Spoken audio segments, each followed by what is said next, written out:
On Medication, based on a terrifying true story, Empty Cradle, tonight at 10:30 on Central. Time now on Central for the latest news and weather from ITN.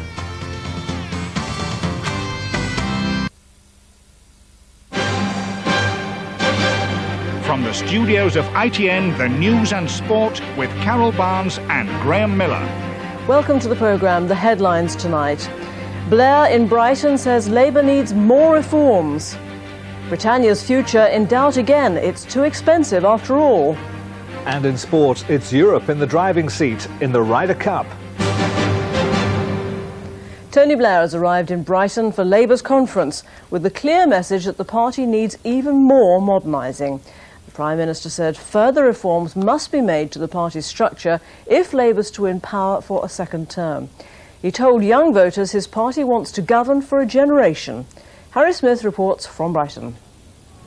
Arriving for one of his now familiar question and answer sessions with voters, Tony Blair told his audience that New Labour won the last election because it had taken the tough decision to modernise. And he signalled his determination to push through yet more reforms, including controversial changes to the annual conference itself. Critics say they'll undermine the traditional role of delegates in policy making. Mr. Blair said they would bring the party closer to the people. These new proposals are every bit as important, perhaps the single most important step of modernisation the party has taken so far. And the process that we're putting through this week is a process that allows our policy making to be more sensible. It allows us to involve ordinary people far more in that process. Around the conference hall, security is more visible than ever before. The entire area ringed by specially constructed steel barriers. Tony Blair's words today were designed to set the tone for this, Labour's first conference as the party of government for 19 years. The message he hopes to get across is that when in government, it's not just MPs and ministers who have to take hard-headed decisions. Conference, too, must exercise the sort of discipline and control not always seen at Labour Party conferences in the past. Harry Smith, ITN, Brighton.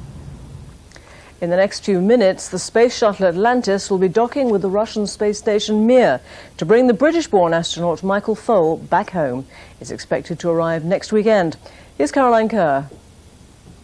These pictures were shot just minutes ago, 250 miles above the Earth, as the American space shuttle Atlantis prepares to dock with the Russian space station Mir.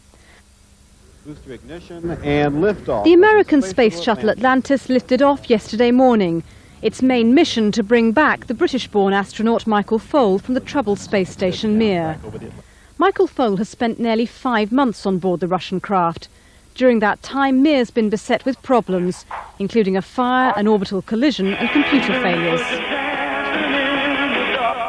As the American crew of Atlantis sped towards Mir, they were woken by mission control with Bruce Springsteen's Dancing in the Dark. Good morning, Atlantis. It's time to do that delicate dance in the dark and dock with Mir. Hope we can find Mir easier than I found the speaker. If all goes according to plan, Michael Foale will leave Mir shortly and return to Earth next weekend. Caroline Kerr, ITN. The British driver of a coach which crashed in the French Alps, killing 3 schoolchildren from Bolton, now faces a manslaughter charge. The coach plunged 60 feet down a ravine during a school tour. The driver, Jim Shaw from Manchester, will appear in court in France later in the year.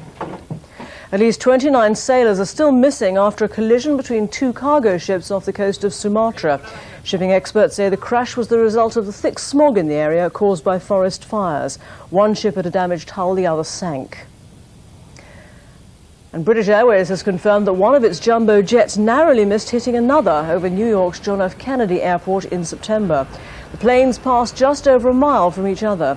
The Federal Aviation Authority has launched an investigation into the accident. Tonight, the government's under pressure to explain their plans for the future of the Royal Yacht Britannia.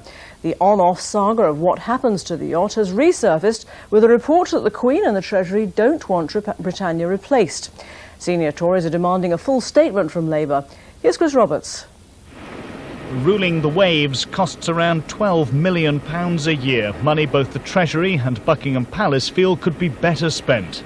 On board, 224 crew members look after the Queen and her family, but after 44 years of service, Britannia's death knell appears to have been sounded. I name the ship Britannia. But while critics say a modern monarchy has no need of a royal yacht, Britannia's supporters say she's far more than an expensive toy. She's a flagship for Britain.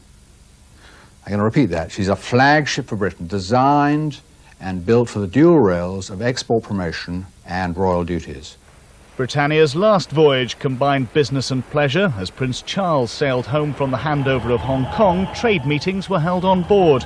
It's not enough to keep her afloat, however, and despite months of talk about rescue plans and private funding, Britannia could have sailed into her last sunset. Chris Roberts, ITN. Now, with a roundup of the day's sports news, here's Graham Miller. It's been Europe's day in the Ryder Cup in Valderrama. A 9-4 lead means they go into tomorrow's final day, needing only 5 of the remaining 15 points to retain the trophy. Driving the European charge on day 2 was Scotland's Colin Montgomery. Paul Royal reports. Ryder Cup rookie Lee Westwood had been given all night to think about this shot, but he didn't falter, sending Europe into the lead and foursome partner Nick Faldo into the Ryder Cup points record books. In the second set of 4 balls, America's early challenge took off. This eagle from Fred Couples, one of several seemingly impossible shots. Europe, though, came fighting back as Colin Montgomery tamed the 17th to set up a win and keep the captain happy. At the same hole, Thomas Bjorn and Ian Woosnam increased Europe's hold on the second day's play. Events were running away from Tiger Woods, though. His challenge, in a partnership with Marco Mira, sunk against Faldo and Westwood. Jose Maria Olazabal grabbed a European share of the points in the last 4 ball. And with Europe winning the only afternoon foursome to finish, it was a day of celebration for Seve and his team. Paul Royal, ITN Sport. In football, it was a bad day for Manchester United. They lost for the first time this season to Leeds. Defender David Weatherall was the match winner at Ellen Road. And skipper Roy Keane was injured and is now doubtful for Wednesday's Champions League game against Juventus. Ian Wright scored one and made the other as Arsenal raced to a 2-goal lead at Goodison, but Everton fought back for a draw. Leicester's Ian Marshall and Graham Fenton were on target to shoot Barnsley to their 5th defeat in a row. And Uruguayan midfielder Gustavo Poyet was the hero of Stamford Bridge as Chelsea got back to winning ways against Newcastle. Arsenal now have a 1-point lead over United, who are ahead of Leicester only on goal difference. Chelsea, on 16 points, have a game in hand. In Scotland, Hearts are top of the table after a convincing win over Kilmarnock. David Weir got the first goal for the Edinburgh side at Rugby Park. Hearts are 1 point clear of Rangers, who are held to a draw at Ibrox by Motherwell. Kevin Keegan's crusade at 2nd Division Fulham got off to a bad start when his new club travelled to Wigan and were beaten. What his thoughts are, we don't know, because he refused to talk to reporters. Wigan won the match 2-1 with a last-minute goal from Colin Greenall. Last year, Frankie Dettori made history by winning all 7 races on the card at Ascot. This time, he could only manage the final race. His chances of repeating the feat ended in the first, where his mount, King Sound, finished 3rd. But afterwards, he was as cheerful as ever. Life doesn't stop here in the first race. We've got to carry on and try to win as many races. The best race is the next race. Tennis, Britain's Greg Rosetsky has been beaten by the world #1 Pete Sampras in the semi-final of the Grand Slam Cup in Munich. Rosetsky won the first set 6-3, but then lost the next 2 on tie-breaks, and the 4th 6-2. But the week's work has earned Rosetsky £265,000. Finally, the winning numbers from tonight's rollover lottery draw. They are 15, 21, 29, 32, 33 and 40. The bonus number is 42. There are 5 winning tickets. Each will get about £5.4 million. And that's the news tonight from Graham and me and the ITN Weekend team. Good night. Good night.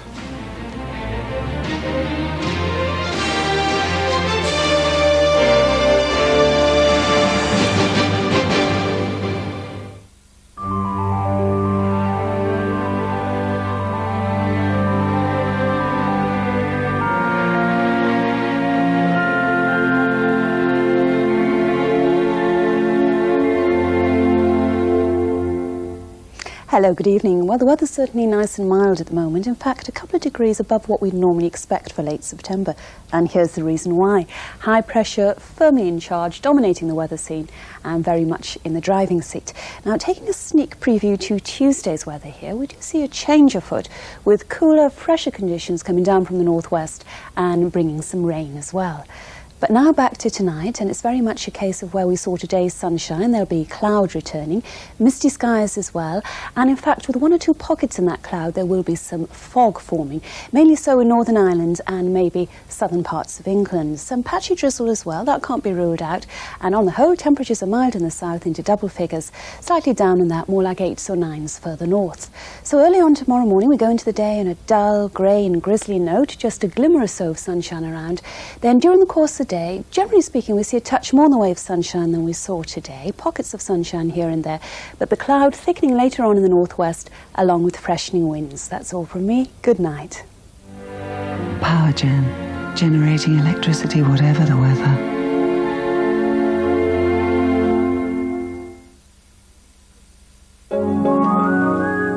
Central Weather, sponsored by Stay Bright Windows, the clear choice in any weather. Hi there. Well, the eastern parts of the central region weren't as lucky with the sunshine today, and that feed of cloud in the east will continue through the night. At least it'll keep the temperatures up. Cooler and turning misty again under the clearer skies in the west, but that mist should clear to sunny spells again through tomorrow morning. And around lunchtime, even the cloud in the east will start to brighten up. I think always the best of the sunshine for the central towards the western slice of the region. Fairly pleasant for all of us, though, and warm. Hope you enjoy it. Good night. The Central 7-Day Weather Line, 0336 40 40 10.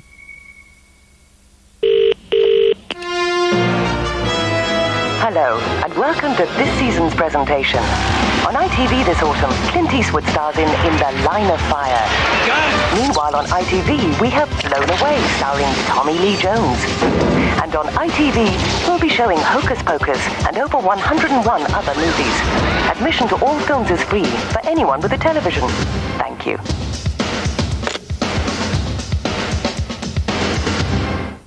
Sorry, I'm late, Elton. Sorry. My reputation's gone within 2 questions. An audience with Elton John, next on Central.